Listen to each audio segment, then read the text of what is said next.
کوئی شخص یقین کے ساتھ نہیں کہہ سکتا کہ اب حالات کا کیا رخ ہوگا، اس لیے کہ ظاہر بات ہے قرآن مجید میں مستقبل کے بارے میں خود حضور سے کہلوایا گیا، وَإِنْ أَدْرِي أَقَرِيبٌ أَمْ بَعِيدٌ مَا تُوعَدُونَ، لوگوں مجھے معلوم نہیں ہے کہ جس بات کی تمہیں خبر دی جا رہی ہے وہ قریب آ چکا ہے یا دور ہے۔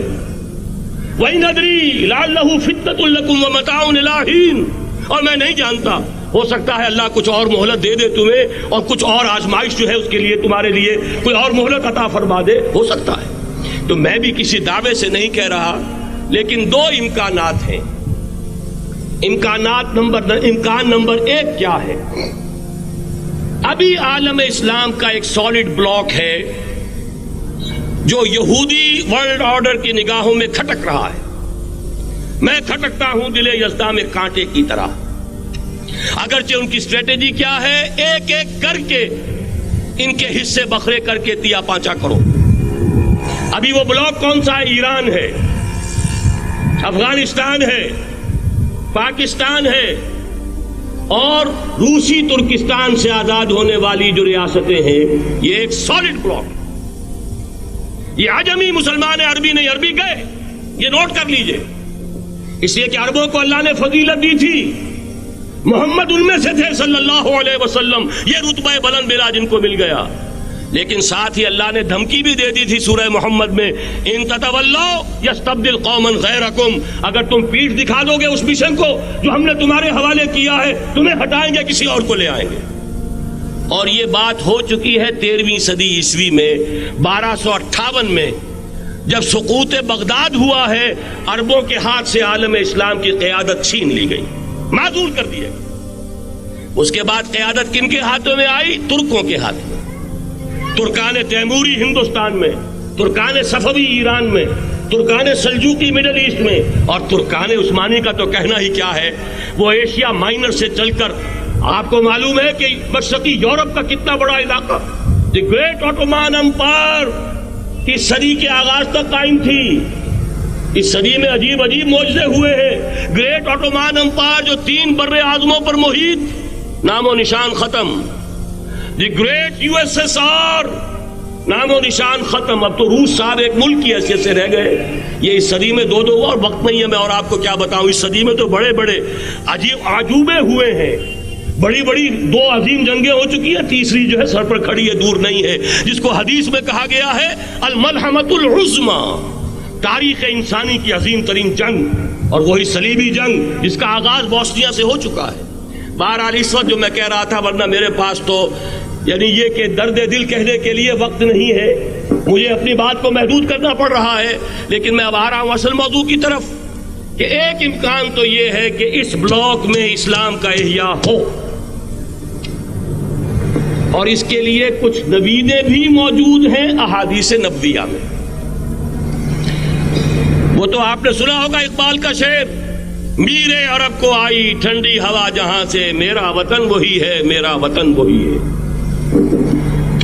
حدیث میں آتا ہے یخرج ناس من المشرق یؤتون للمہدی، یعنی سلطان ہی، مشرق سے فوجیں نکلیں گی کہ جو کہ مہدی کی حکومت قائم کریں گی، اور یہ ہوں گے حضرت فاطمہ کی نسل ہی سے رضی اللہ تعالی عنہا، لیکن عالم عرب کے اندر پھر ایک طاقت بن کر ابھریں گے، باطل کی قوتوں کے خلاف جہاد کریں گے، لیکن ان کو مدد آئے گی 2 طرف سے، ایک زمینی مدد آئے گی مشرق سے، ایک آسمانی مدد آئے گی، عیسیٰ ابن مریم کا نزول، حضرت مسیح علیہ الصلوۃ والسلام جو زندہ آسمان پر اٹھائے گئے تھے نازل ہوں گے، اور در حقیقت ان 2 مددوں کے نتیجے میں پھر یہود کا قلع قمع ہوگا، اور یہی گریٹر اسرائیل ان کا گریٹر گریو یارڈ بن کر رہے گا، عظیم تر قبرستان بن کر رہے گا۔ اس کی بڑی واضح حدیثیں موجود ہیں، اس کی بڑی تفصیلی خبریں موجود ہیں، یہ احادیث کی کتب کے اندر، بدقسمتی سے ہماری اس کی طرف توجہ نہیں۔ ایک تو یہ ہو سکتا ہے، اسی طریقے سے ایک اور حدیث ہے، یخرج من خراسان رایات سود، اور یہ مسلم شریف کی روایت ہے، نوٹ کیجئے گا، نہیں ترمذی شریف کی روایت ہے، یخرج من خراسان رایات سود لا يردها شيء حتى تنصب بإيلیا، اور خراسان حضور کے زمانے میں آج کے افغانستان کا نام تھا، جتنا خون یہاں پر خلوص کے ساتھ دیا گیا ہے اس کی مقدار بھی کم نہیں ہے. یہاں سے خیر برآمد ہوگا. اور دوسری بات اپنے بارے میں نوٹ کر لیجئے، یہ پاکستان، بچا کھچا Pakistan, what remains of Pakistan, یہ اصل میں ہے کیا؟ مولانا بہت خوبصورت انداز میں فرما رہے تھے یہ 313 نہیں تھے، اسلام تھا. اسی طرح نوٹ کیجئے پاکستان نہیں ہے، 4 صدیوں کی تجدیدی مساعی کا حاصل ہے. آپ نے کبھی نوٹ کیا ختم نبوت کے بعد اب سب سے اونچا منصب کس کا ہے؟ مجددین. سنن ابی داؤد کی روایت، ان اللہ یبعث فی هذه الامہ علی راس کل 100 عام من یجدد لها دینها. اور نوٹ کیجئے کوئی بات ہے 1000 برس تک سارے مجدد عالم عرب میں پیدا ہوئے. جیسے ہی دوسرا 1000 سال شروع ہوا، الف ثانی کا مجدد اعظم شیخ احمد سرہندی کہاں تھا؟ صنم خانہ ہند میں حاضر ہوا. میں شیخ مجدد کی لحد پر، وہ خاک کے ہے زیر فلک مطلع انوار، گردن نہ جھکی جس کی جہانگیر کے آگے، جس کے نفس گرم سے ہے گرمی احرار. وہ پھر 12ویں صدی کا مجدد اعظم امام الہند شاہ ولی اللہ دہلوی، 13ویں صدی کا مجدد اعظم سید احمد بریلوی، اس کے خون کا امین اور اس کے ساتھ کے شہداء کے خون کا امین، ان کے جسموں کا امین آپ کا خطہ ہزارہ، آپ کا خطہ سوات، اس میں ان کی جانیں ہیں جو دی گئی ہیں. اور وہ نہایت میں آپ سے عرض کر دوں دور صحابہ کے بعد اتنا خالص اسلامی جہاد پوری مسلمان تاریخ میں نہیں ملے گا جتنا وہ تحریک شہیدین کا. 14ویں صدی ہجری میں شیخ الہند جیسا مجاہد اعظم کہ انگریز نے گرفتار کر کے قید بھی کیا ہے، تو کہاں؟ ہندوستان میں نہیں، کہاں؟ جزیرہ سائرس، کیا نام تھا؟ مالٹا، جزیرہ مالٹا بحر روم میں. اقبال کے نفس سے ہے لالے کی آگ تیز، ایسے غزل سرا کو چمن سے نکال دو. کہیں ہندوستان کی کسی جیل میں ہوا تو شاید اس کے نفس کی گرمی ہی سے کوئی حرارت پیدا ہو جائے.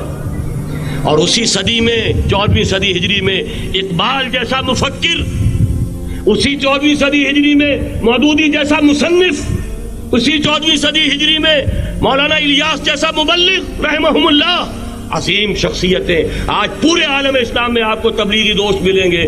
یہ کہاں سے شروع ہوئی تحریک؟ دہلی کی ایک چھوٹی سی مسجد سے. وہ مسجد بنگلے والی اب تو بڑی عالیشان ہو گئی ہے، جب وہاں شروع ہوا تھا کام بڑی چھوٹی سی مسجد. یہ سارے کام یہاں کیوں ہوئے؟